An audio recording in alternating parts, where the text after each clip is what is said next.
Hello dear students.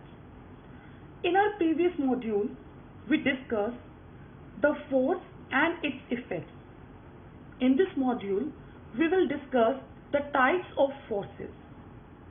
Dear students, there are 5 common types of forces which we notice in our everyday life. These are muscular force, frictional force, magnetic force, electrostatic force and gravitational force. All type of forces can be divided into two main groups, contact forces and non-contact forces. Contact means physically touching. So, when one object physically touches another object, they are said to be in contact. A force can act on an object with or without being in contact with it. First, we will discuss the contact forces. Contact force is a force which can be exerted by an object on another object only through physical touching. The examples of contact forces are muscular force and frictional force, or simply we can say it friction. Now let's discuss muscular force first. Suppose a book is lying on the table. When we lift this book from the table by hand, the force is exerted by the muscles of our arm. Similarly, when we kick a football, the force is exerted by the muscles of our leg. The force exerted by the muscles of the body is called muscular force. Both human beings and animals exert muscular force to do work. The human beings exert muscular force for performing the various day-to-day activities like walking, running, jumping, climbing, lifting, pushing, pulling, kicking, stretching, squeezing, twisting, lifting and pressing the object.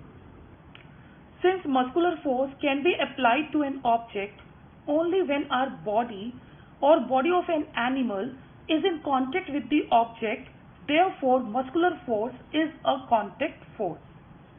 Next type of force is frictional force. A ball moving on the ground slows down gradually and stops after covering some distance. We know that a force is required to stop a moving body. This means that a force is exerted by the ground on the moving ball, which opposes its motion and brings it to a stop. This force which opposes the motion of ball on the ground is known as frictional force. The frictional force acts between the two surfaces which are in contact with each other. A ball moving on the ground slows down and then stops due to frictional force between the ball and the ground. In this case, the two surfaces in contact are the surface of the ground and the surface of the ball. Similarly, if we stop paddling a running bicycle, it slows down gradually and stops after covering some distance due to the frictional force between the tires of the bicycle and the road. When we stop rowing a boat which is moving in water, it slows down and then stops due to frictional force exerted by water. In this case, the two surfaces in contact are the surface of boat and the surface of water. Dear students, it is not necessary that the agent applying a force on an object should always be in contact with it. There are some forces which act on an object even from a distance. We will now discuss such non-contact forces one by one. Number 1 is magnetic force. A magnet attracts things made of iron, nickel and cobalt. So, if we bring a magnet near iron nails or pins, the magnet pulls them towards it. Since the iron nails and pins move towards the magnet, it means that the magnet exerts a force on them. The force exerted by a magnet is called magnetic force.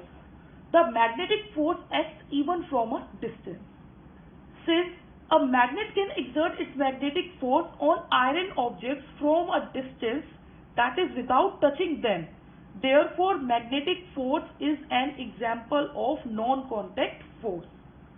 The magnetic force between two magnets placed near one another can be that of attraction or repulsion depending upon which poles of the two magnets are facing one another. The magnetic force is widely used in our everyday life. For example, many toys work due to the magnetic force exerted by magnets fixed inside them. The magnetic strips help to keep the refrigerator door closed tightly. Certain stickers stick to the iron objects like steel almirahs, refrigerators, etc. without any glue. Such stickers contain tiny magnets and hence stick to the iron objects due to magnetic force. The magnetic force exerted by powerful electromagnets is used to separate scrap iron objects from among a heap of waste materials. Besides this, magnets are used in making compass to know the different directions as well as in the maglev trails. The next type of non-contact force is electrostatic force. The force exerted by an electrically charged object is called electrostatic force. For example, a plastic comb which is electrically charged by rubbing in dry hair exerts an electrostatic force on uncharged tiny pieces of paper and attracts them. How this happens? When we take a plastic comb and rub it in our dry hair for about 1 minute and then bring this comb near the tiny pieces of paper, we find that this comb attracts the tiny pieces of paper. The tiny pieces of paper move towards the comb and stick to it. This is because when the plastic comb is rubbed in dry hair, the comb gets electric charges by friction. It is the electrostatic force which is responsible for raising our body hair when we try to take off a terylene or polyester shirt in dry weather. If an inflated balloon is rubbed with a piece of synthetic cloth and then pressed against a wall, the balloon sticks to the wall. It is the electrostatic force which is responsible for the attraction between the balloon and the wall. Since the electrostatic force can be exerted by charged object on another object from a distance, even when they are not in touch with each other, it is an example of a non-contact force. Now, the next type of non-contact force is gravitational force. Newton said that every object in this universe pulls every other object with a certain force. The pull exerted by objects possessing mass is called gravitational force.